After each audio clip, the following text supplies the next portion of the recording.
it's just this you've used Skype, right? Last time I was here. Did any of you use Skype? Get Skype? Yeah. Oh, you got it now. Great. Okay. Did anyone get Skype? Get Skype. Kern will give you a Skype workshop. Somebody will. Get Skype. I am convinced there are two things moving forward that absolutely, in my mind, are no longer up for debate, just in my mind. Number one, we're going to teach kids the ethics and social responsibility of producing content on the internet.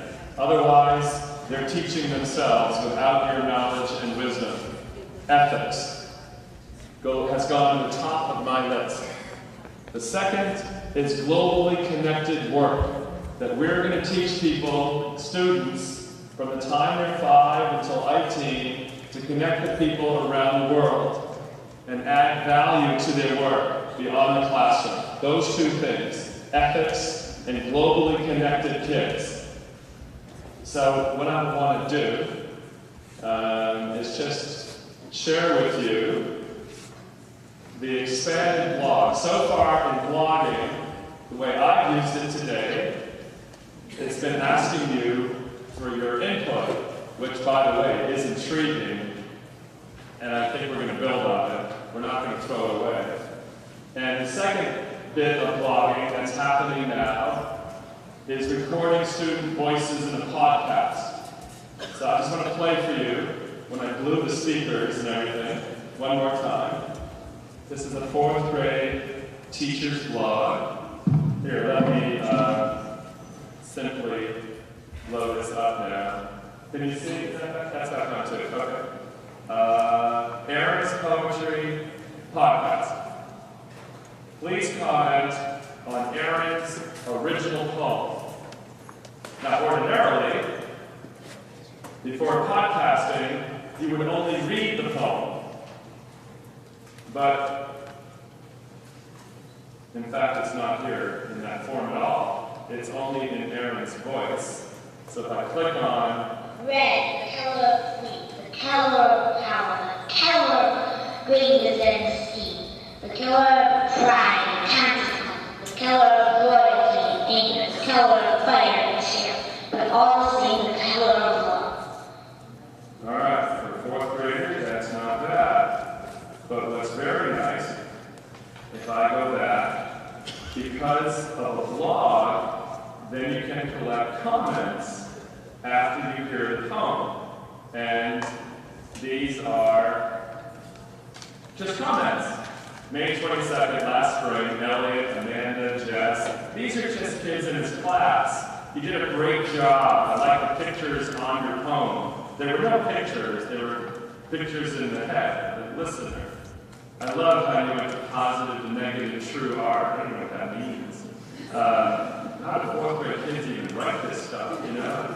What are they talking about? Anyway, in talking to the teacher, because this happens to be another client of mine from district near Chicago, she's stunned. She's never seen so many kids give such positive feedback to their classmates. That they're building a sense of community, of sharing. Here, I want to go back for a second. Can I not go back? There, I'm back. And this one, Ross's Poetry Podcast, has 13 comments. I haven't heard this one yet. Let's play one more. Great. Green is the color of the grass. Green is the color of the leaves. And what about your rainbow? All right, short little poems. Nothing. Easy. Absolutely easy. And she's got 13 comments on her poem. I really like the nature you put in your poem. Your poem was great. Doesn't have to be fantastic stuff. It's just kids helping be supportive. I know you can't read this, but here, I'll blow it up. Maybe you can read it this time. I love that. Poem was great. Kind of short, though. Such a great poem. I think you could use some more creative words, but it was all wonderful. I love this stuff. I just, you know, and these kids go home and their parents can hear it. All right, next. I want to play you a little video. Whoops. happen in some of the videos. Here's a teacher from Maine. Except no more. I erased it. Oh my gosh. Let's try this one. Do you know Bob Sprinkle? He's a Maine guy. Anyway, he teaches elementary school. Well, two ways. This is how we make podcasts. Alright, so I've talked to Bob and asked him permission to do this, and he's granted me permission to do it. These are his kids on the web. We'll have to get you this link from his website. His kids produce the podcast. It's an example of kids adding value to their own classroom. It's got organizational skills, you got writing skills, you got teamwork skills. It's not just about audio recording, but it's fun to watch. I hope you like it. Bob Sprinkle's classroom, another. Everyone does. We figure out who is doing what.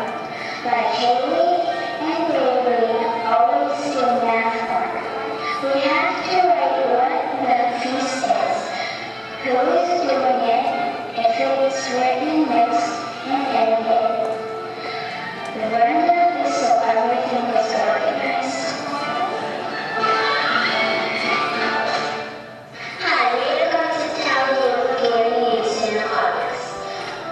All you really need is a computer, but you might want something more portable. We first started out with the iPhone. The iPhone is really cheap and it's great to use. But then Mr. Sprinkle won $1,000 and we got an editor, which is great for recording our podcast. We also bought handheld mics and mic stands. We bought a mixer and headphones too. And that's all we need to make a podcast. Oh yeah, and don't forget the kids.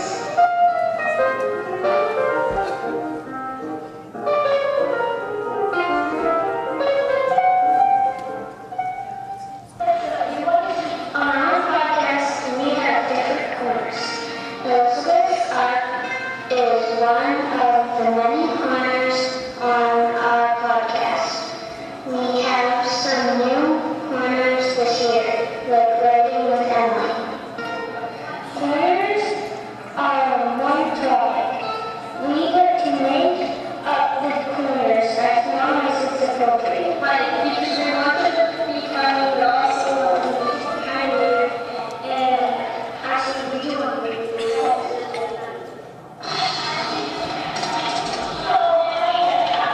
Hi, we're going to tell you about student news. Every podcast has a student news. We do student news so that we can tell what we're doing in school. First, a few people pick a topic for their news. Then each group goes off and writes about their topic.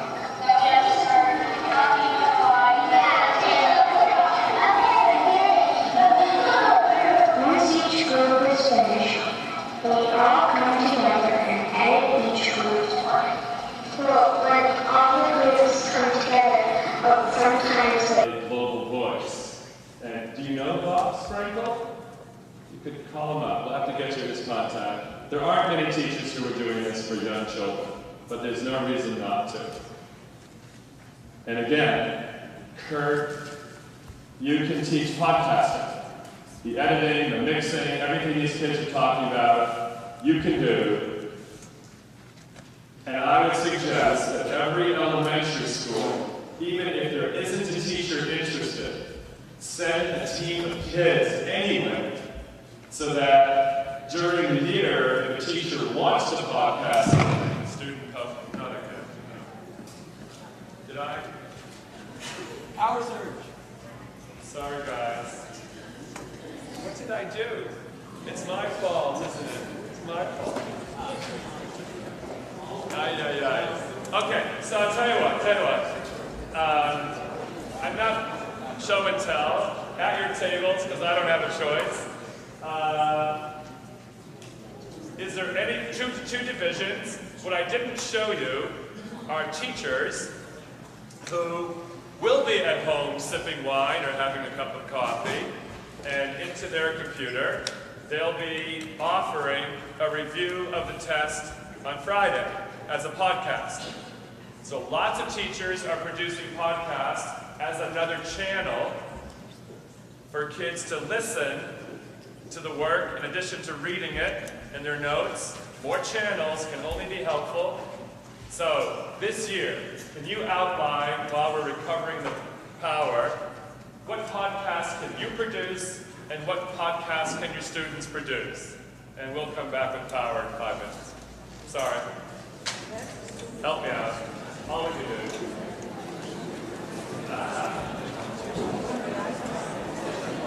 Back together. I apologize for the numerous power failures. We probably have more, because unless we do something. At lunch, we're going to do something, but in lunch, just let you know, 11:30, okay? Let's hope I can get through a half hour, and then we'll fix the power later. Okay. Let's see. Podcasting. I'll tell you what, I'm going to back up. The first, I'd like to give you a couple challenges this year, a little random because of the literal disconnect of power. I'm going to give you a couple challenges. I think there'll be about 10 of them by the time I'm done. Number one, get a podcast for your own professional development this year. And if I may, I'm going to show them my website. Marco Torres, Betty Manchester from Maine, who is a fabulous educator, and some others, I podcast off my website. So I'll give you a quick, go to novemberlearning.com, and your assignment is to attend my summer conference without going to it. So what I'm going to show you quickly, if you've never listened to it, and don't all do it now, but I'll show you how to do it. Just go to novemberlearning.com. And put this over here. Hopefully I'm not off. Oh, am I off? Uh-oh. I may have to restart my internet. Is the internet still plugged in? You know what I'm trying to ask for? I don't know. I'm making a broadcast. I don't know if it's connected to IMF. No, that's fine. But my website doesn't go out usually. Really? Let's try another browser. I'll tell you what. Let me try another browser. Hang on. I'm going to hunt. I don't know what happened. November Learning. You're all on it, right? Are you off too? No, I'm not off.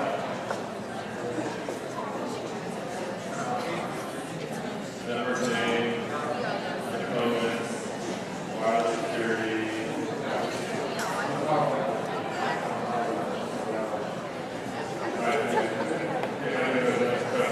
I'm sorry guys, this is just another neat technology moment. Oh, my bad. Okay, now. Okay, I apologize. I know I look really sloppy, don't I? But I'm sorry. Okay, now. Under featured blogs and November Learning on the left side, there are BLC, that's Building Learning Communities Conference Podcast. If you click on my podcast link, I would recommend, and I think he is probably the best presenter I have ever heard, and I agree with Kern, get Marco Torres. If you click on that, it will take quite a long time to download because it's the entire video of his presentation plus many more videos than we showed you today. So that would be a first podcast. Now, the real, and you're going to have to, wait a minute, I got to unplug. I got too many. What's that pausing? Move them up. All right. Oh my goodness. Okay. iTunes. For those of you who know iTunes, there's Marco, by the way. Well, that's Marco. Anyway.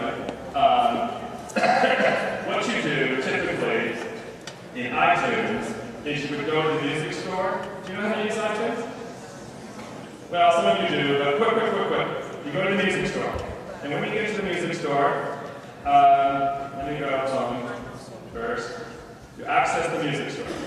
Music store. It looks like this. A lot of, whoops. Sorry, I blew it. Alright. I'm going back and forth. When you get to the music store in iTunes, you then hit podcasts. Here, let me zoom in. You get this sub-menu called podcasts. Audiobooks. You might like audiobooks too. This is new channels for you. Like this morning, when I drive my car, I now use that time for my own professional development because I can listen while I drive. So this morning, I was listening to a podcast driving over here. Anyway, then you hit podcasts after you hit the music store. And then, by the way, advanced, for those of you who go to Kern, you can actually submit a podcast. That's an advanced thing. You'll do that with Kern later. For me, I'll do it this afternoon. But what you really want to do is use the search to search for podcasts all around the world. iTunes is just a big search engine for podcasts. Here, I'll tell you what, I'll type in my own name.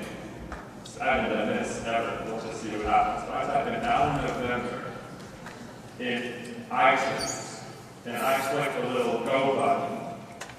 Oh wow, stuff happens. Alan Floyd, that's not me. Boudoir, that could be me. I did a presentation at Google. I didn't realize they podcasted. Anyway, a lot of my presentations, I'm not the First Baptist Church. But the rest of it actually is me, I think. So if you wanted to get different workshops I've done, you can now download all of those just by clicking on them. Okay, that's that. Oh, I can show you one more podcast research tool. If I go back to a browser that I hope works, EPN, is it .org? Whoa, this is causing all kinds of feedback. Sorry, guys. No, not today. Sorry, I'm not going to show you. What's it? I thought it was Education Podcasting Network. Maybe it's .com. EPN.com. Thought I had this right. I didn't have it right. That's not going to work either. Never mind. I'll do that. Okay. Back to multiple channels. I just want to finish up more on podcasts. If I go to Wikipedia, I'm going to combine some things now together, wrap up some things, make some links. I did an interview of students in England this summer, and I asked them what they do when they're not in school. And that's your second assignment. Ask kids what they're doing with technology when they're not in your classroom.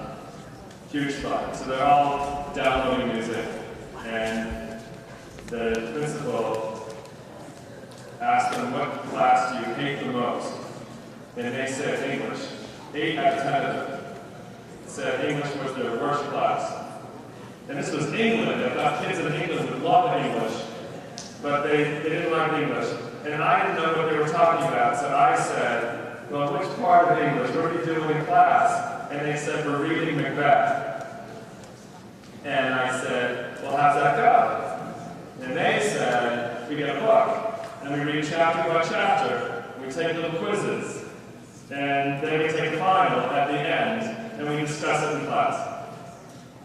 And I said, but you know how to download. Why don't you just go to Wikipedia and get Macbeth? By the way, just to show you, Wikipedia is every version of Macbeth, every film. Oh my gosh, just this huge listing here. Literary versions, television versions, musical adaptations, multiple channels. So I said to the kids, why don't you just download Macbeth into your iPod and don't read it. just watch it or listen to it. And they said, no, our teacher wants us to read it. Now, the teacher wasn't in the room, but I could have talked to that teacher. I would have said, Shakespeare did not intend to read Macbeth chapter by chapter. Even Shakespeare probably would be slightly annoyed. So, I'm not speaking for Shakespeare, but you get what I'm saying. Now, are you willing to allow students to access content through another channel? Or do they have to read Macbeth? Great news. Oh. Yeah, that's it. Okay. Thank you so much. Now, okay, that's your channel. Oh, then, if I may, because somebody was asking me at a close by table somewhere, a different assignment than in the past. In the past, if we're doing Shakespeare, probably it's going to be written. But on the web, what you could do, oh my gosh, you could take 4 or 5 different versions of Macbeth, chop them up with your own narration in between, put them back together again, like those kids were doing in the video. They called it remixing. You could remix 10 versions of Macbeth and show examples of one theme. Instead of writing a paper this year on Macbeth, you could remix. Your kids can do this. The real question, and I defer again to your assistant superintendent, is the assessment piece. How do you assess something? Wait, is she nearby? She's right here? Oh, she's right there. I can't. They're too close to me. Right? So, frankly, I think the real work this year is helping people understand assessment in media where they're not historically comfortable, like me. I would not be comfortable assessing a piece like that. Anyway, huge fun. Now, the next website, and we'll have to put all the .org. In this, I will challenge you again, find your subject in the listing. And I think most of your subjects will be listed here, I hope.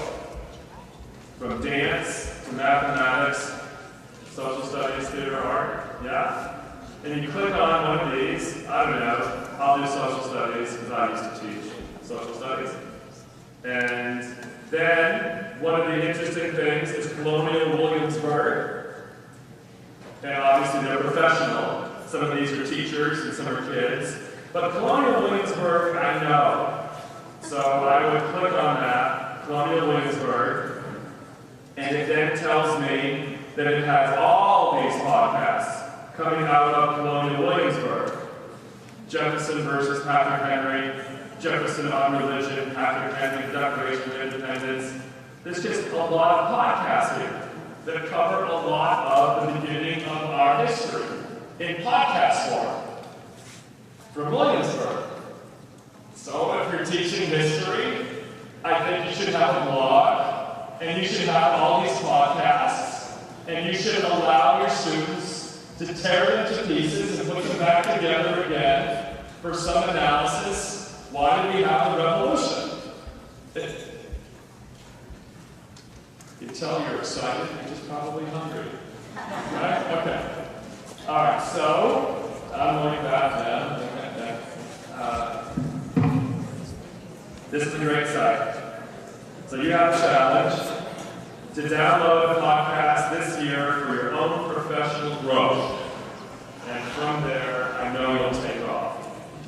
All right, next idea. Let's see, I've got, we don't have a lot of time. Oh, you're jumping. Yes, good. Go jump. Go. So when you look at those podcasts and you think of the reconfiguration, that's the level when we talk about those thinking standards that come in and say, what is the process the students are going to use to rethink that content and information? So in the area of social studies, is that going to be analyzing perspective? Is it going to be something that's going to base a decision or decision making? It's where you come back in that front mode of what you're planning for around an essential question, that you're saying, what's the thought that will be applied to that content? And so we get into it, whatever. And that has a link that Al talked about, we mentioned, they're all in there. There'll be more. So they, instead of, somebody going scrambling fiercely and bringing all the websites, if I pull up that info and go down to links, they're all there. Okay, so that's an easy way to find them all. Yeah, thanks. Okay. All right. Now, Tech Club. Okay. We got Skype and everything. Flickr, Technorati. Wow. You've lined up a whole bunch of stuff here. All right. I'm going to go back just for a moment. Tech Club. EPN. Okay. Now, let me, if I may, eCals. I'm going to suggest another challenge to you. I don't know if you know this. I get a lot of visitors that come to me, because Boston's got that big airport, and I travel, so people come and visit. Because I have people, friends around the world. And a lot of them want to come to Maine. They've heard of Maine, they want to see Maine, they get a rental car, they come out 95. Now, Maine's exotic, very, very exotic. You don't know that because you live here, but it's very exotic. So I'm going to give you another challenge. Go to ecals.com and register. Join the biggest database in the world of teachers who are signing up, who want to be found. No, I'm serious. I'm serious. In fact, I don't know if I did this last time, I can't remember, but I'm going to do it again because globalizing the curriculum is so important. Does anybody want to think of any country that connects to your curriculum? I'm going to find you teachers right now who want to be found and work with you. Any country in the world. Could be anything. Last week, somebody said Cameroon. Found them the teachers they need. Cameroon. What did I give you? Talk about Spanish? It almost would be better if it wasn't a language teacher, because that's so obvious. What I'm hoping is that lots of teachers will begin to think globally. Does your curriculum connect to any country? Somewhere. Any country in Africa. Any? Well, could you name one? Because I just did. Want to go to Cameroon? Yes. Okay, Cameroon. All right, now, here's what I learned when I did Cameroon last week. It turns out it's a former colony of France. And I didn't know that. And they speak French in Cameroon. And last week, it did happen to be a French teacher who realized that the only accent students were hearing was her accent, which was semi-Parisian. And then she decided what would be really useful this year would be to have kids use Skype to contact people all around the world where there's French-speaking natives, the Caribbean, Africa, Canada, and have a blog filled with podcasts from around the world, but native French-speaking. So I'll show you how I found Cameroon. Here we go. In eCals, I'm going to zoom in, find classroom. It's a button on the left in this blue column. Can you? Well, there it is. Find classrooms. And you just click. You know how this goes. Click. Except my computer seems to be slightly.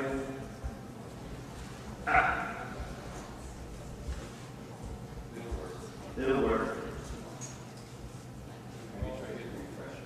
Did it refresh? Okay. Uh-oh. I need to move on. No. I tell you what, I picked this. There we go. Okay. Now, by the way, just to explain what's going on around here, at this moment, members and I hope you join. I'll show you how to join. But members from the 5 countries at the top are now looking for people in these places, live, while we're doing this.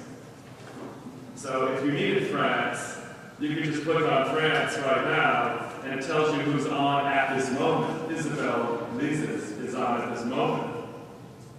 And she's homeschooling, which is interesting. Isn't that interesting? Huh. You want to know that? Cameroon. Okay, so in this system, there's 187 countries listed. So you scroll through the list, and we'll get up to Cameroon. Cameroon. And you just click on it. That's it. And then I have to scroll down again just to get to the bottom. And then at that point, at the bottom there's a search button, you just hit search. And what it does is it just looks for teachers in Cameroon who signed up. And in Cameroon, there are only 12, but that's enough. 12 schools in Cameroon, and you'll notice a lot of French, because the French has such a huge... Okay, so here's one right away. If you're teaching French here, there's a school with ages 3 to 18, and they are using audio voice, which basically is Skype. It means they're willing to use Skype and video chat as well. And they're in this place, Yaoundé, I don't know.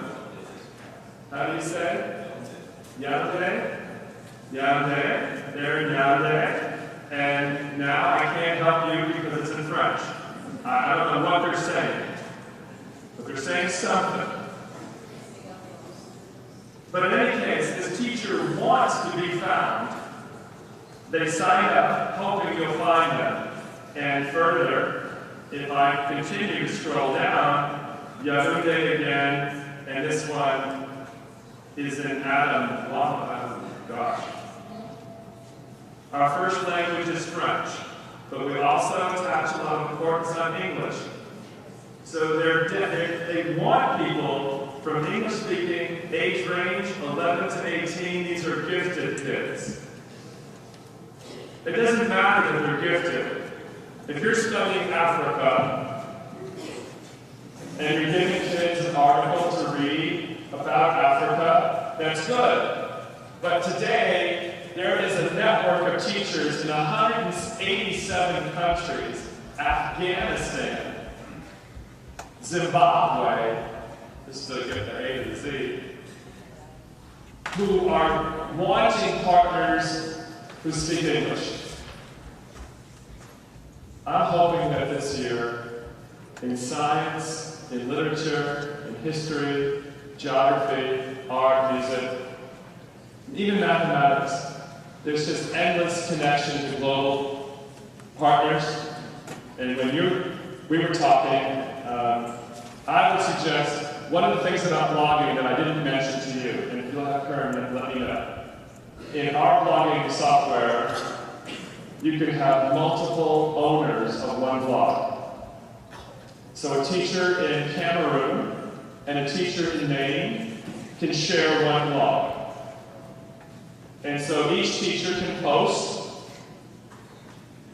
the impact of colonial, we were a colony, they were a colony, you're studying colonization, they had a different experience with France than we did with England, but nevertheless, it might be useful to hear from a country in Africa what their history teaches them are the important lessons of being a colony.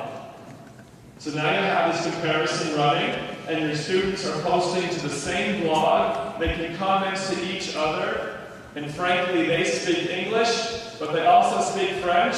You might as well practice your French and history. Huge fun, I believe. Anyway, this is what I hope you'll do.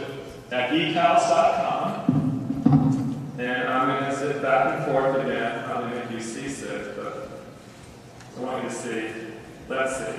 I'm going to go back to the home page of ecals.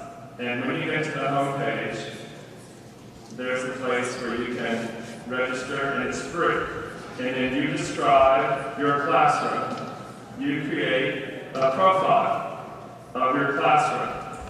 And I'm looking, join, okay. On the left corner, whoops, sorry. Left corner, it says join ePals. Please join, or nobody will find you. And you hit join ePals. And do the free one. Join now, it's free. Do that one. And it's limited to teachers, theoretically.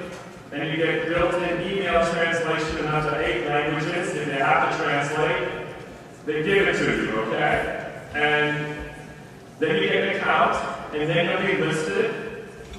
And then, frankly, once you have an account, as I said, it's free. I'm going to click this one more button. You click who you are, you're a teacher, and you simply say continue. This is very straightforward. First name, last name, choose the password. At some point, it's going to say, do you want to have a profile? And you do. You have to have a profile describing your class. That's the most useful way to register. Okay. Now you're ready. Now you're in the yellow pages. Okay, in the interest of time. Is lunch at 11:30? Thereabouts. Because we're thereabouts. I hope the morning was okay for you. We're going to go to Gordon's little girl. And she took me aside and she said, yeah, and once the free one, they get you, it's all free, that's great. But then, if you pay $6 a month, you get even more privileges. It sucks you in, you understand. You get free, and then you get levels, and it really does suck you in. I'm meeting these other penguins, and I said to these girls, why are you so interested in it? What is it? And they said, well, it's better to be a penguin to meet other penguins than to be me. I thought that was odd. Isn't that odd to you? Anyway, just to let you know, I asked this little girl, this was inner city Cleveland. It's inner city suburb, relatively poor place. And these kids are playing Club Penguin, and they're 10 years old. Hundreds of people are playing with them from all over the world. And they're saying hello. But I'm an adult, aren't I? They don't know that. Anyway, I just worry. I'm hoping this year, especially elementary teachers, especially, you will ask your students, what's your favorite game on the internet? Now, all kids won't have one, but I think you're going to be surprised. How many do? And I think you should play.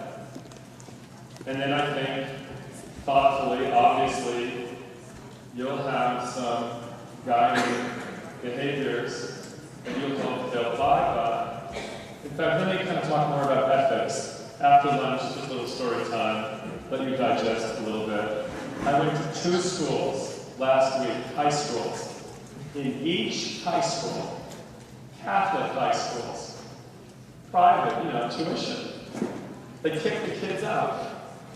They kicked these kids out because in each school, they built a blog in the name of one of their teachers. And then said things in the name of one of their teachers that was totally inappropriate. And both groups of kids got caught that they had invented a blog for a teacher.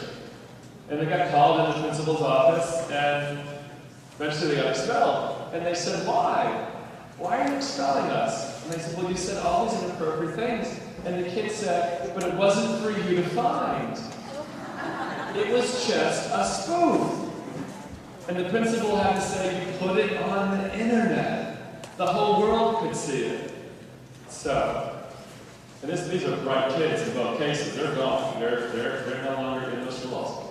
And I understand that. But the ethics, I think there's so much access that kids have today that we may have fallen behind teaching them social responsibility on the internet. So one of the things to do, maybe you've already done it, I might have mentioned it last time because I'm big on this.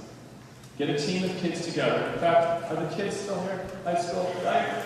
I mean, I don't know. You have your own blog, right? You have your own blog, and your friend taught you how to get the blog. And I just think a group of high school students, middle school students should be brought together to create a code of ethics for your school.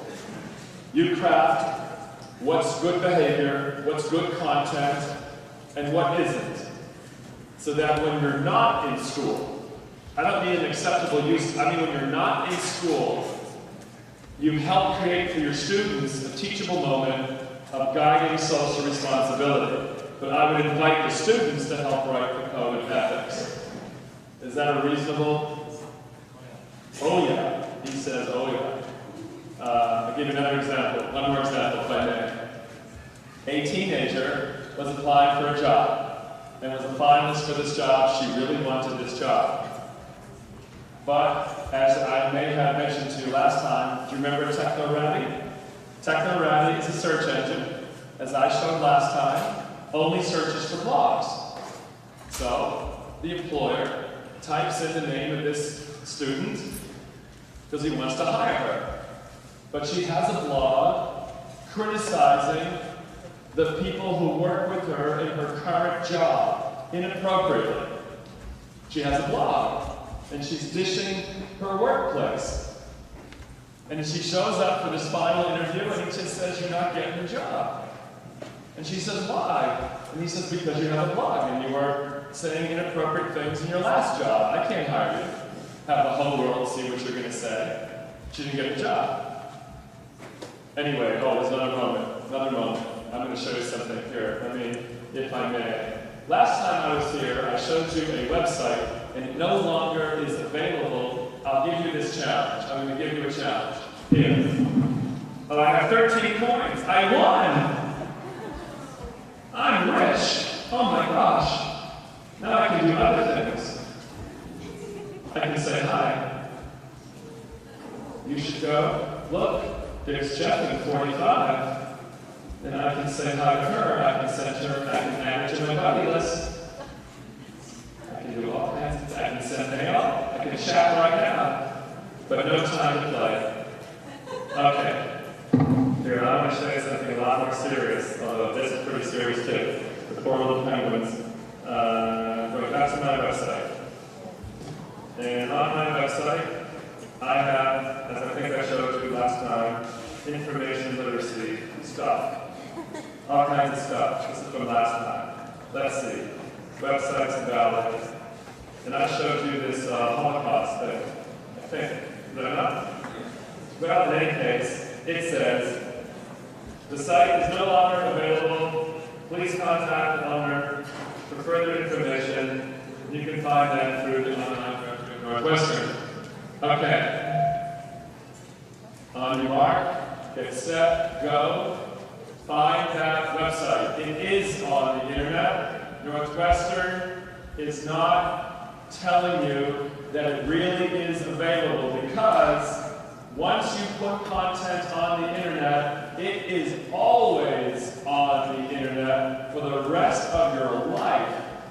So, when you find the occasional teenager who has a blog, and you suggest that they're going to be applying for college or a job one day, and they might have inappropriate things on their blog today, and they say, are you crazy, Mr. November? I'm going to take that off before I apply. And I'm looking at them like, are you nuts? I can find your website the way it used to be, not the way it is. So here's the challenge. I'm going to give you a challenge. See how far you get. You can play too, all right? You play too. We'll see how good the kids are. Get a computer. Find someone. You can help anybody you want. Find somebody with it. Okay, now, here's the deal. The address is all you really need. There's the address.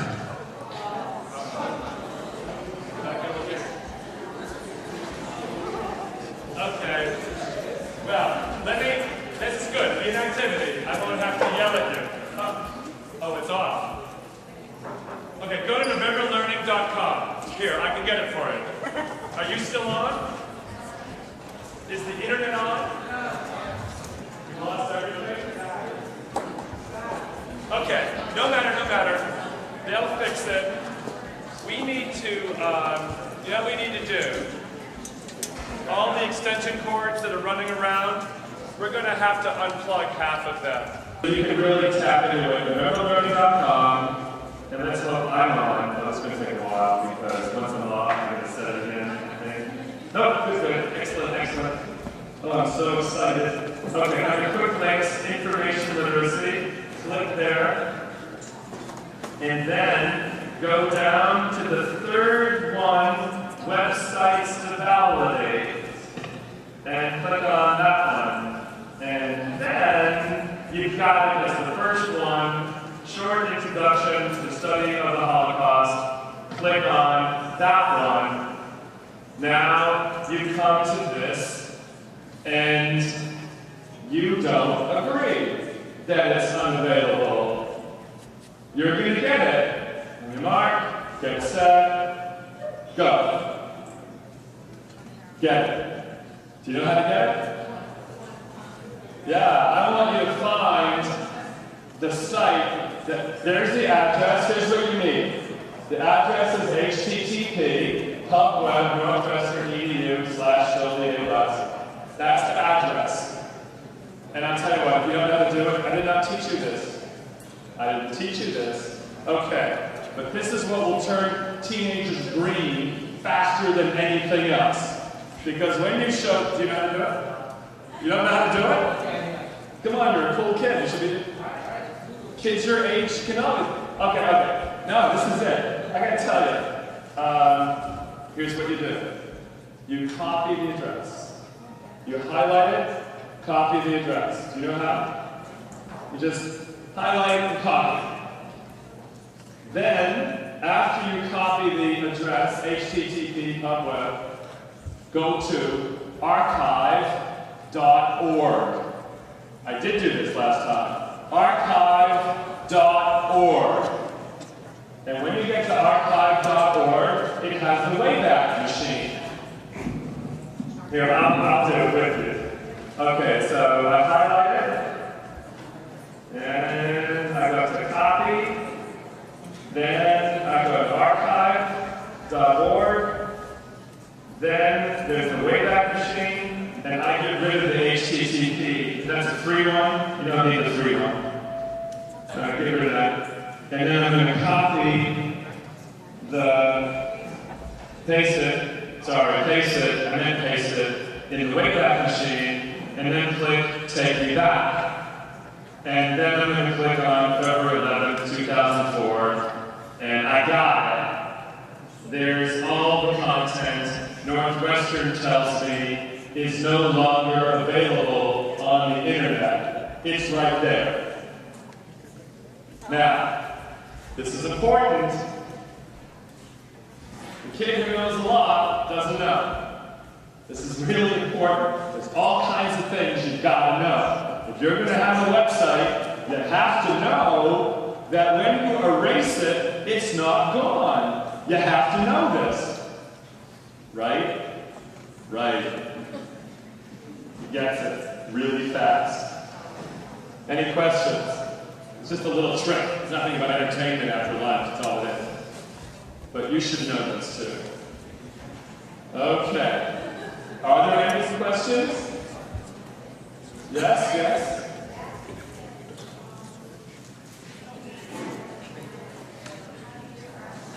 Oh, okay. After, I'll show you. Yes? Just to repeat. And more powerful. And smaller and cheaper and more portable. Just general trend. So the real work isn't learning technology. The real work is redesigning your assignments to be more rigorous, more motivating, more globally connected, with more channels of learning, right? More channels. So what I like to do, give you a couple quick tips. While we're on this one, it's my opinion that finding the history of a website is a good example of an assignment you might give. What did the website look like in '99? What did the website look like in 2006? Remember I showed you this last time? Compare and contrast. Just want to reinforce that. Second, for those of you, do you have a video server here? This year we sell. Pardon me? Just got one this year. You just got one? Because Archive gives them a free account to put up videos of any size. I have an internet account for this year. One account? Yes, just for this year. Oh, that's what you're using? No, we have our own, but I established an account here, so if you want to link up here, we can. This is great. Kern's already done this for you. Just listen to this. Any video your students produce of any size, they give you free space at Archive to store your videos on the web. Now, if you're a student and you produced a video, it's nice to know that the whole world can access your video. Or you have a wedding video, you know. You want all your friends to see your wedding video. You can put up your wedding video. I don't know why you would, but some people do that. But just to give you an example, or in the mode of remixing, I hope you add remixing to your vocabulary as a teacher. If I go back to Archive, just for a moment, archive.org lets me do a search. All media types. I don't want all media. I'm looking for moving images. I just want moving images. And I'm worried about bullying. So I'm just going to type in a search for any movies dealing with bullying. Hit go.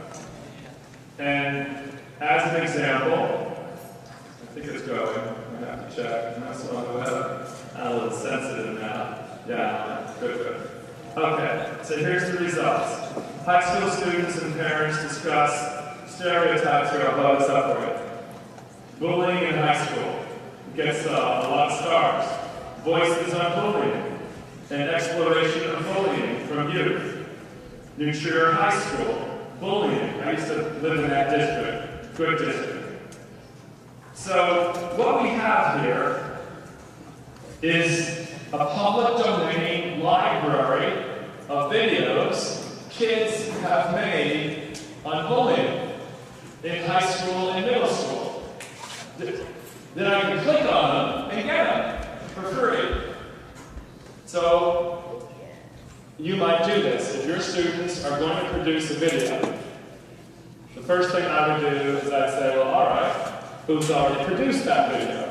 Because what you might want to do is use footage from these videos in a new way, and then put in a new narrative with some other additional footage in your remixing. Stock footage. Archive.org. It's an amazing resource if you want to open up more channels for production of knowledge. Archive.org. Any questions about that? Your district has an account, but you can get your own account. It's free. You just click on register in the top right corner, and they give you an account instantly. And then you can store all your videos and use those videos free. Big library of videos. Oh, here we go. Good. I want to add that, along with that, because we start having such an amazing amount of information, videos, audio, podcasts, those type of things, there are services now that will search within them. Okay, there are services like if you have an audio podcast, and I call it, Mr. and Pepper's Talk. Well, you can actually search within that audio file for the word education. Does that make sense to people? It's actually within the file. We're not having a text document, we're having an audio file. You can search within that audio file. We'll find that word, education, and show you the list of podcasts that have that word in it. So the ability to find these things, there's new programs coming out very currently that will actually find images, not depending on what you call the label could be anything, but actually what's on the image. A picture of a dog, a picture of a person. So the ability to take all that information that's out there right now, there are insane amounts of videos and podcasts and all that stuff. They will find that stuff and use that. There are technologies that are coming out to be able to hopefully easily find that stuff. In your first check in terms of curriculum and assessment, the first question is who wants to do this? And then who is the audience? So as you begin to think about It's absolutely critical. The internet is evolving. while we're sitting here, and RSS is becoming one of the most powerful parts of the internet. So I know I started this last time, but we're going to go further this time. I hope every one of you gets another free account at bloglines.com. Yet again, free. Sign up now, it's free, it's in the middle, and you get your own account. Now I have an account, so we're going to go over this, and this is hard to explain. So I guarantee I will cause confusion. I will try to explain as best I can. Please ask a question if I'm overly confusing. All right, now, this, it's changed on me. Great. No matter. Let me show you to connect the dots. Earlier, do you remember we were on Wikipedia? We were on Wikipedia, and I showed you the Beethoven house. The third grade kids did the research, and they added in, and then other people came along and added more and more and more. So the thing took a life of its own. Okay. Then when we were on Wikipedia, I told you there's a little button you could push to get the RSS feed of that particular site. That basically means a web address.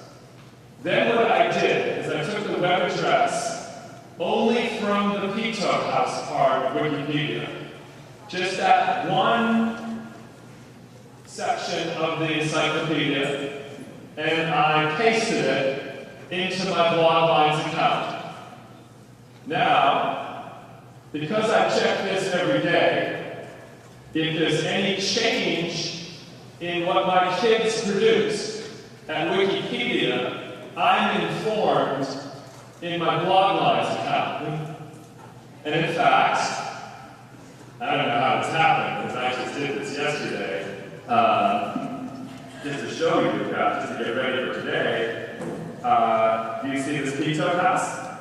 And there's a 1 in parentheses. So, I'm a little curious. If I click on it, right now, I click on it, category buildings, New Orleans, older revision, posted on August 6th. Oh, it's August 6th. But it's telling me that there's been a revision.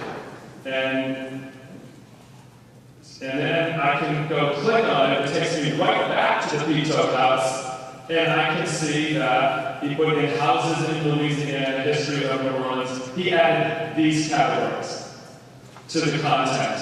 So it grew again. He did 3 things. He added what you see in red. He put in Louisiana and registered historic places. Little bits of detail. But as a teacher, if my 3rd grade kids have created an entry, I want to be kept up to date of who has added. So it's a good reason to get Bloglines alone. Okay, next. The other thing Bloglines does, and I didn't quite show you how to do that, but that takes a workshop. Let me go back. As I did last time, I like Maureen Dowd. This is review, I know, but I just like Maureen Dowd. She's an editorial writer for the New York Times. And so if I click on Maureen Dowd, President Bush needs to restore his soul. If I click on the article, you can... Okay. Why your system is blocking the New York Times? Oh, because it says podcast in it. Oh, MP3. You're blocking all MP3s. Whoa, that's okay. Well, as your outside agitator of the day, I think you need to revisit what you're blocking. Because why you would be blocking Maureen Dowd from the New York Times doesn't make any sense to me. Do you think? Probably doesn't make any sense to you either. So somebody needs to review the policy of the level of blocking. Otherwise, today's workshop will lead to more frustration than pleasure. Thank you. You have the magic touch. Yeah. So, Maureen Dowd. Ordinarily, I get Maureen Dowd by the New York Times. So just to show you, there. She has an interesting voice. I don't know. No. Today's title began Congress. This podcast was produced by Audible.com and was read by Ellen Borges. No, it's not. Viewing this station with the Katrina Cross, President Bush went for breakfast with Mayor Ray Nagin at There's not. Okay. But you understand that ordinarily I would be reading Maureen Dowd. I have to buy the New York Times, find which one. She doesn't write every day. She only writes a couple of times a week, maybe. And this way, I'm up to date just with Maureen Dowd. I like that because she's a favorite writer of mine. Okay, so RSS, just to review, is bookmarks on steroids and beyond. It brings information to you. The information you want comes to you. You don't have to go back on the web. Loglines is a place where you organize a lot of incoming information from all over the world. Now, further, here's what else it does. When, and I believe it is when, I do believe that the majority of people in this room are going to have a blog. I absolutely believe this. Once you see it, the power of getting your kids to communicate and add value, you'll wonder how we got. All right, good. I want to stay in touch. I want to know how things happen after today. I'm gone. This is the website. Look up right and click here. It says read the Tech Club blog. Great. Okay, I'm going to click on that. Okay. That's Good. great. Okay. Now, this is working because I really do want to know what happens here. So, just to show you,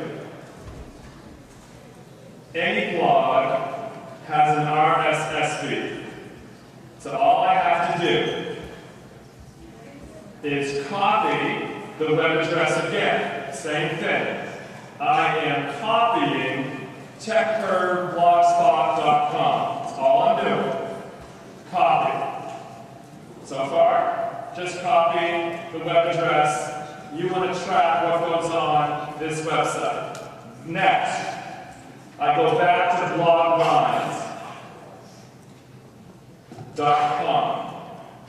Now, I have an account, so you can't do this yet, but I'm going to click on the top left corner says My Feeds, which is just my account. So I click on it, and it opens up my account. Okay, that's free. Then, up at the top, in case you want to do this today, there's an add button. Just the word add. I click on add, and it says, what's the URL? And I copied it.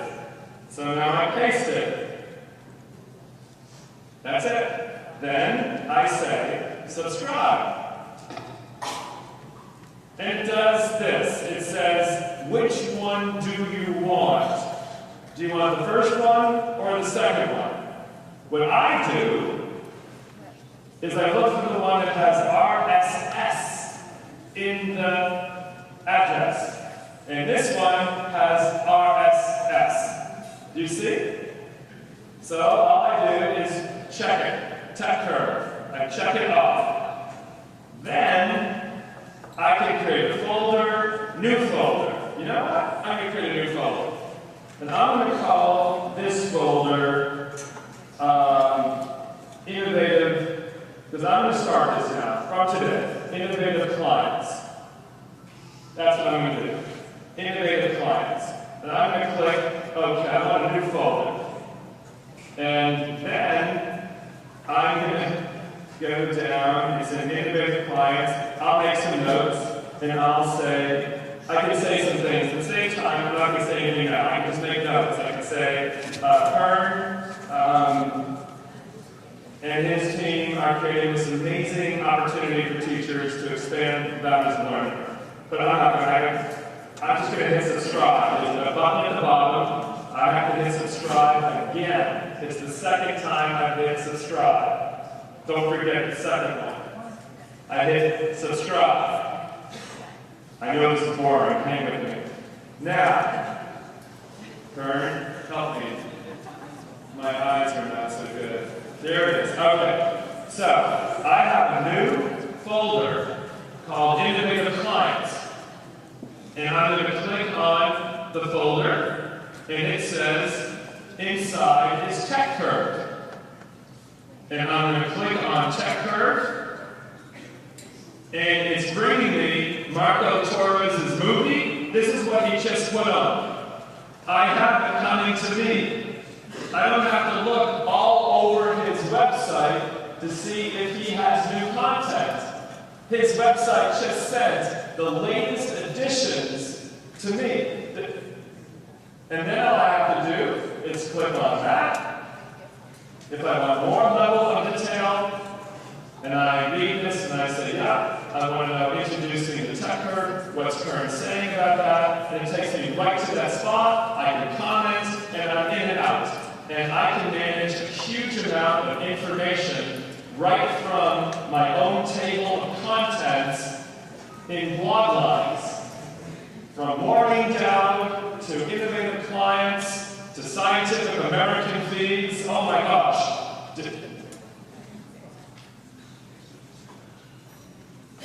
If I had to go back to the blog with a bookmark and look all over it to see if there's anything new from last time, I'd be driven crazy.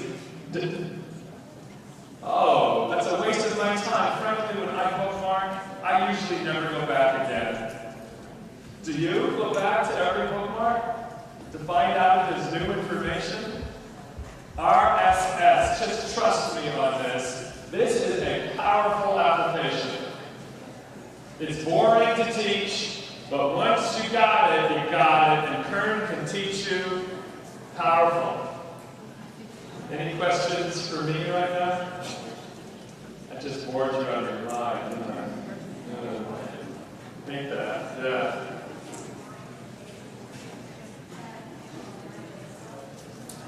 MySpace, yeah. If students have a MySpace account, how do you find what's going on? Okay, here's what you do.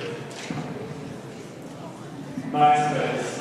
I make all of my graduate students do this. This is actually an activity that I require of all the principals and superintendents I teach in my graduate course. You go to MySpace, myspace.com. MySpace. It's blocked. Of course it's blocked. I should have known that. Whoa. Not now. Oh, it is temporary. Okay. Then, once you're in MySpace, here, I'll try to zoom in. There's choices. You can check the whole web, or you can check MySpace, or people. Well, right now, we're going to check MySpace. I click on MySpace. Then I'll type in Newport, Maine. Newport, Maine. That's right. Search MySpace. Can you see this?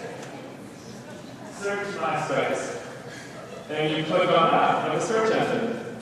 And then what MySpace does is it shows me all the references to Newport, Maine. And there's Ashley. Ashley's looking a little provocative. By the way, Ashley says she's 21. Everybody is 21. Everybody, the next person is 21. Oh, Tammy's 19. Okay, fine. But a lot of 12-year-olds are 21. 21. Here's a 17-year-old. We better not go there, okay? That's it? Yeah. Okay, that's my space, and I've lost my cursor. There we go, get that. Okay.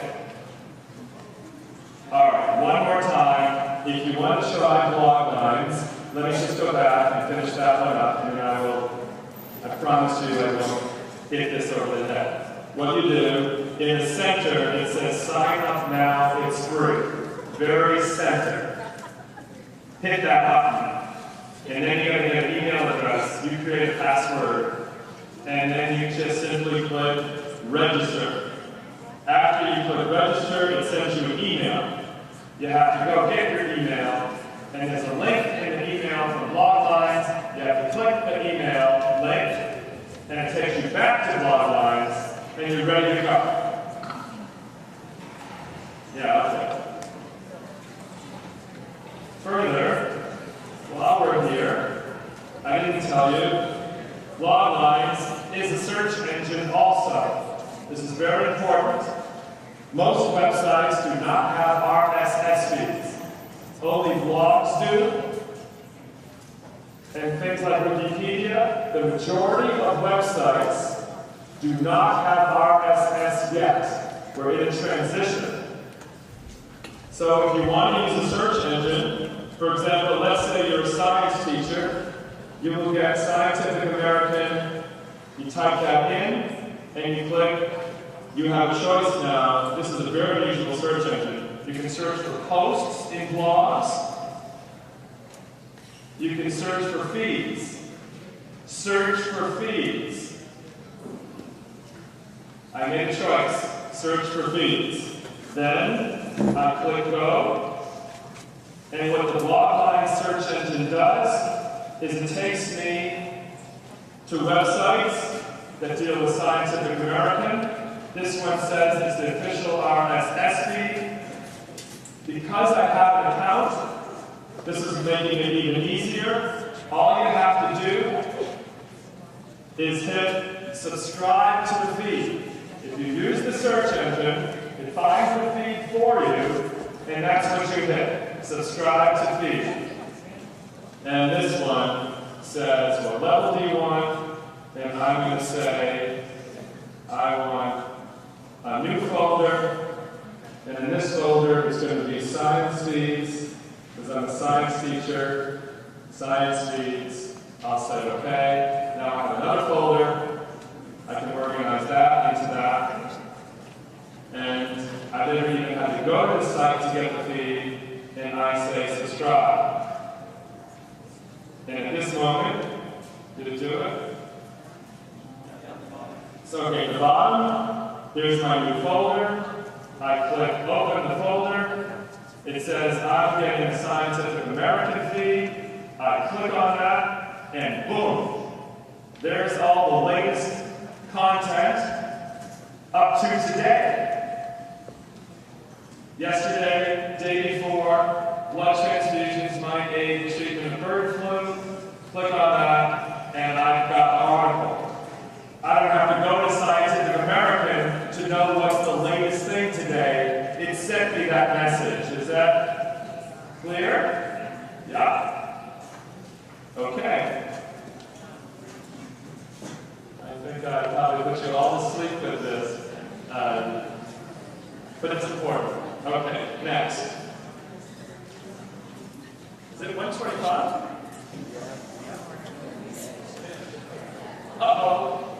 Take a 5-minute stretch. Right here, just stretch, right? Is that okay? Can you stretch right here? We got only 30 minutes left. But I know what happens. Next we come. And forgive me, I touched on this last time, but I want to do it again. And we'll do more of that. Google. have to get to this math teacher's blog I showed you last time. Freaked out, because I learned more. I worked with this guy this summer. He came to my conference too. Boy, I've met so many interesting people this year. My head hurts. Anyway. Okay. Now, calculus. Just to get to another end of the world, you know, from third grade. Oh, whoa, for those of you in foreign languages, you'll appreciate this. This is a new feature on his blog. I don't know how he did it, but I'm going to find out. Whoops. It's still thinking. Sorry. Oh, no. I lost. Let me go back. Do you see all these little symbols at the bottom? These, what are they called? Flags. Flags. If I click on any one of these flags, it translates. So if I wanted to match Japan, how do you match Japan? If I click on the Japanese flag, his blog becomes Japanese. That's a cool trick. I can learn that trick. Anyway, ask Kurt how that happened. I don't know. But I'll find out. Okay, next. Here's the key though. Besides your blog being in 10 different languages, depending on who's reading it around the world, here's a delicious account. I want to go to delicious now. This is going to be complicated. Please look at the address. It says delicious tag AP Cal. What the teacher did is he told all the students in AP Calculus to get their own delicious account. Get your own, every kid. And some kids did, and some kids didn't, and that's fine.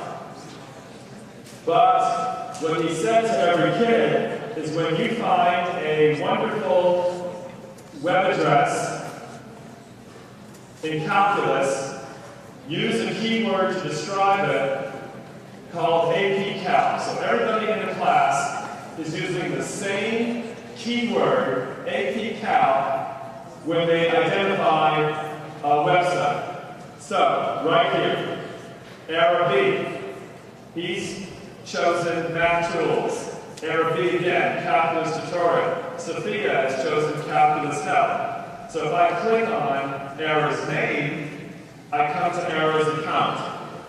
This is this kid's account in Calculus. Then I can see all the things Ara has saved. Application of derivatives, function institute. This is probably helping one person in the room who teaches calculus, but this can happen in anyone. Now, this one was saved by 311 other people in the whole world. Well, that's a lot of people, so that must be a pretty popular web address to understand integrals. So I'm going to click on saved by 311 other people. I'm clicking on all 300. Now I have all of the keywords they used. And look, the ones that are darker, like integrals, that's more popular because it's darker and bigger. So if I click on integrals, I get every other tab that uses integrals to keep. Now I just have a whole section on integrals. And it looks like a lot of it's the same one, isn't it? Except for this one, web integration tools. Anyway, what Delicious can do for you is it can teach your students to save their bookmarks in Delicious so the whole class is working together. So what you need to do, here's what you need to do. I'm going to show you the basic website. For those of you who are willing to jump before you see Kern's class, you go to Delicious, here's the web address. And this will be on your blog. I'm sure Kern will put this It's the word delicious, del.icio.us, HTTP. That's the web address. Over on the right side, click on register. When you click on register, you know the routine, you get an application, and your approval is immediate. After you get your delicious account, you can go back, look, and you can start saving all the ones you want. Now, if I log in, it's better than my name, but that's fine. Now, the management of your class is important. You have to agree that everybody in your class is going to use the same keyword when they describe a bookmark. And as I said, this teacher used AP Calc. You may want to use the name of your school and chemistry. If you want all the kids to say the same chemistry tags, so you can find them all at once. All right, let me kind of back out of this. Ordinarily, since we invented school, actually, we used to do this with a one-room schoolhouse. Did any of you go to a one-room schoolhouse in Maine? Do you still have them? They're gone. Did I tell you my one-room schoolhouse? I have one story. I'll end with this one. I had to go to a one-room schoolhouse, and I had never seen one before. So the teacher was teaching kindergarten through 4th grade, and she had 20 kids. Little kids, bigger kids, and she taught every subject. And I didn't have any reference for this. So at one moment in the class, she has 2 3rd graders, and she says to the 2 3rd graders, get ready, clear your desk, we're going to have a math lesson. And the 1st and 2nd graders are sitting over here. She turns to the 1st and 2nd graders, and she says, don't listen. And I'm thinking, why did she say that? And then she starts teaching the 2 3rd graders. Do you know what the 1st and 2nd graders are doing? They're totally focused. They are listening like crazy. And she's teaching the 2 3rd graders, ignoring the 1st and 2nd graders. And then she's done with the lesson. And she says, are there any questions? And the 1st and 2nd graders raise their hand. And they have all kinds of questions. And she's answering them. And I'm watching this and thinking, you told them not to listen. Now you're helping them. What's the story here? So I went, at the end of the day, I talked to her and I said, why did you tell them not to listen? And she said, well, that's when they pay attention. They pay attention. And I said, well, what's going to happen when they're in 3rd grade? We just gave the 3rd grade math lesson, and they got it, didn't they? And she said, yeah, they got it. And she said, Alan, there is no such thing as a 3rd grade lesson. I made that up. It's just that those kids are that age, and I wanted them to feel it was just for them. I was really teaching the 1st, 2nd, and 3rd graders. And I said, well, what will you do when they get to 3rd grade? And she said, I'll know where they are. I have these kids for 5 years. I know where they are. I'll just move up. Don't worry. We're moving up. In any case, it won't do them any harm to hear the same lesson 3 years in a row. Right? Because you want to be reinforcing. Reinforce, reinforce, reinforce. In addition, the older kids are helping the younger kids. She turned to 3rd graders, and they explained it to the 1st and 2nd graders. It was amazing. One-room schoolhouse. It was a great idea. We left it behind. We should go back to that. I'm convinced we should go back. In any case, delicious. I know this is a big jump. Delicious means that what you can do is you can get all your kids to get an account. And when they save websites, the whole class can benefit from the work of a couple of kids. Because a couple of your kids will be absolutely fantastic on the internet. They'll find all kinds of resources.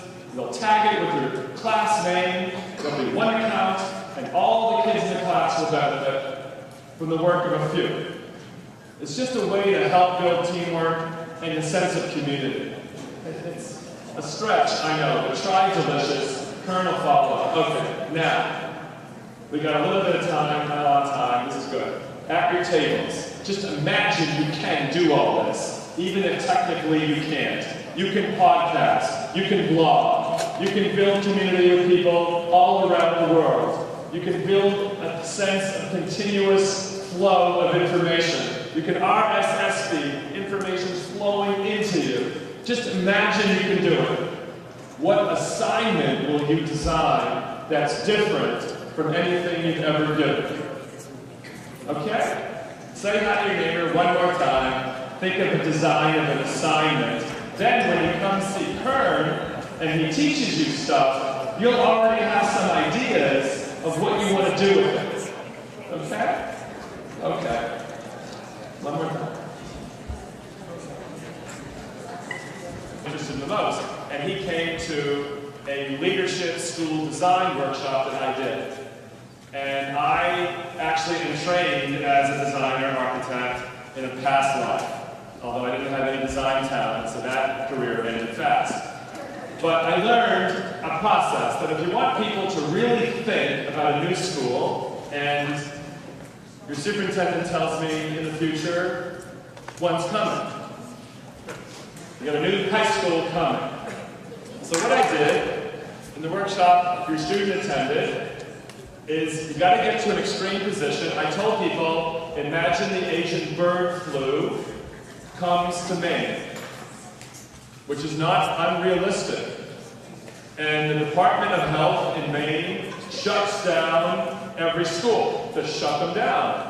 Because you can't have a disease like that on people in the same building. You kill people. By the way, this is likely to happen. The bird flu will one day come here. And you'll be shut down. Under those conditions that you can't come to school, what would you do? How are you going to deliver instruction if you cannot come to school? It's exercises like that that I would encourage you to go through before you design a new school. Because over the next 30 years, there is likely to be a couple of crises on the planet. And it will be useful to go to an extreme position. In fact, you might think of that in your own teaching. If you couldn't come for a long time, and none of your students could come, could you still deliver instruction over the internet? Oh, by the way, since I was here last, Skype has further developed. You can now have 500 people on at once. That's a lot of people. So you could have, if you needed to, all of your students on at once, listening to you out of your home, with a click of a button, sending all of them a file at the same time. That's what Skype can do for you today. So you think about these powerful tools and extreme positions. That usually forces people to think harder, deeper. Okay, that was just my extreme position. Do you want to say more about the new school? Here, real brief, and I mentioned it yesterday as well. I think after about 24 emails this morning, I think we got dates now on the 6th, which is next week, Wednesday. 2:45 at Sebastian Cook. We'll be getting together, and the engineer will be there and review the updated costs and replacement costs and repairs on present facilities to talk about future planning. On the 12th, after the second email, we that one right, we'll be here at Nokomis to do the same thing. And on the 14th, we'll be over at Somerset, right after school. You're welcome to come to any of them, or all of them. It's really your choice, whichever day works for you, 6, 12, or 14. And Mr. McCormick, our engineer, will go through an update of what our cost functions is, right, a little bit about $60 million worth of repairs and so on in the paper, so that you understand that. But the outside of this, depending on what plan the board decides to accept and go forward, in the next round we'll be applying for some changes in our building functions and maybe even numbers and maybe even how they are developed. If you recall last spring, this November was here, he sort of put a high school, I believe it was in California, up that had lots of open spaces, was formatted differently. Thinking about having 500 students on Skype all at one time delivering files electronically. Does the school have to look like or function like the present school does if we were to build one, say, 8 years from now, completed out about 10 to 12 years from now? What should it have, and what should a high school like that look like? Or if we rebuilt this one, what does it not have that it needs? What should be added? What should be changed? So some of those things are part of the thought process in, do we keep it, change it, destroy it, start over, or what do we do? So that's a part of this whole process, and with some of the things we've heard this afternoon and this morning, we really need to give that some thought as we go to those meetings, take the data, the facts, and then we can make our own decisions. And certainly, the reason for those meetings is really to get some input, do some sharing of what that really means, so that we can get a community-wide understanding of what we're facing, so we can determine what our future needs and what our future ought to look like. So that's basically it. Now, anything else you want to say? Behind me. And as we've gone through this day, I hope that you take away a lot of information that will be applied throughout the school year. And then there is an idea that we would come together at the end of the school year, bring some students with us, and then look at the work that we've been able to produce that's based on what we learned here last spring and today. With that, I think we could all give Ellen a round of applause.